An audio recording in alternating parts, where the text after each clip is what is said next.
Hasil panen yang maksimal tidak serta-merta memberi keuntungan bagi petani melon di Kecamatan Salatiga, Kabupaten Aceh Barat. Petani masih dihadapkan dengan sulitnya pemasaran, terutama di tengah pandemi COVID-19.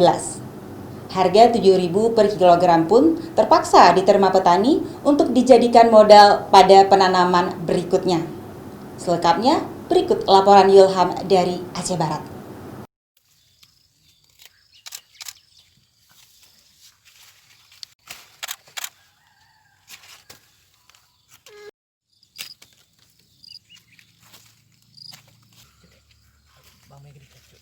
Syederalun, setelah menunggu 80 hari, petani akhirnya bisa memanen tanaman melon ini.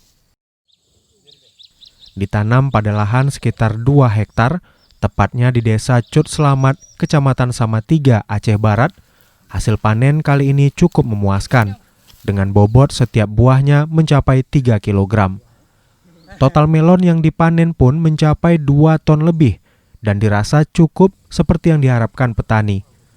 Terlebih, tanaman ini masih bisa dipanen lagi hingga beberapa pekan ke depan. Sayangnya, hasil positif ini tak serta-merta menguntungkan.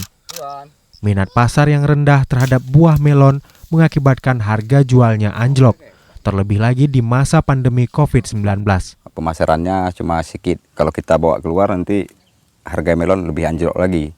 Berapa sekilo, Bang? Sekarang harga penampungan beli dari petani sekitar Rp7.000. Rencana dipasarkan kemana aja? Ini di Melabuh, Nagan Raya, sama Aceh Jaya aja. Setiap kilogram melon pun terpaksa dilepas petani di harga Rp7.000 per kilogram. Dengan pasar sekitar Kota Melabuh, Nagan Raya, dan Aceh Jaya. Dari Melabuh, Yulham, Serambi On TV.